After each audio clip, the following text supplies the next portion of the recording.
भारत में ऋतुएं कितने प्रकार के होते हैं? तो आइए देखते हैं कि भारत की पारंपरिक व्यवस्था के अनुसार साल को यानी वर्ष को 6 भागों में बांटा गया है। यानी 2 से 2.5 महीना के आसपास में एक ऋतु आते हैं, जिसमें पहला जो ऋतु है वह है बसंत ऋतु। इसको इंग्लिश में बोलते हैं स्प्रिंग सीजन। ये जो ऋतु होते हैं ये फरवरी से मार्च तक मानी जाती है। इसे ऋतुओं का राजा भी कहा जाता है, क्योंकि इस समय जो अधिकांश वृक्ष होते हैं जिसमें नए नए फूल और पत्तियां आने लगते हैं। दूसरे नंबर पर जो आते हैं ऋतुएं, उसका नाम है ग्रीष्म ऋतु। इसको इंग्लिश में कहेंगे समर सीजन। इसका जो समय है यह अप्रैल से जून तक रहती है और इस समय तापमान बहुत ज्यादा होता है। लोग ठंडे पानी और आम का आनंद लेना चालू कर देते हैं। तीसरे नंबर पर जो आते हैं वह है वर्षा ऋतु,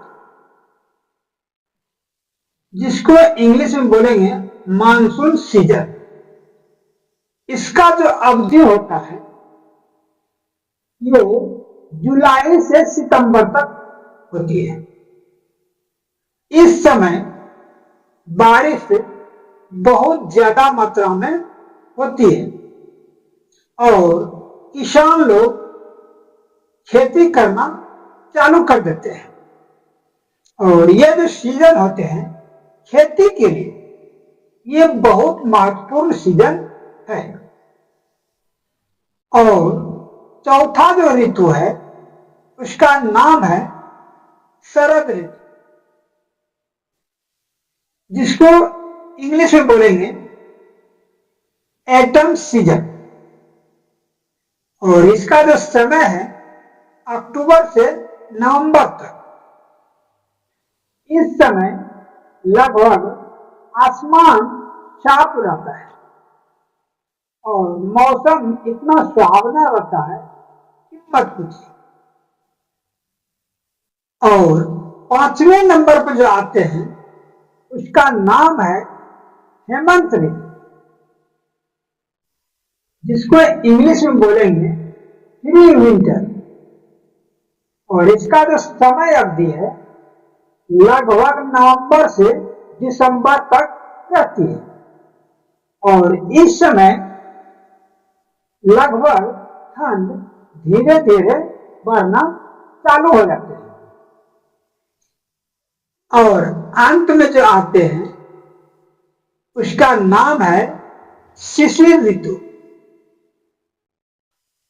इसको इंग्लिश में बोलेंगे विंटर सीजन।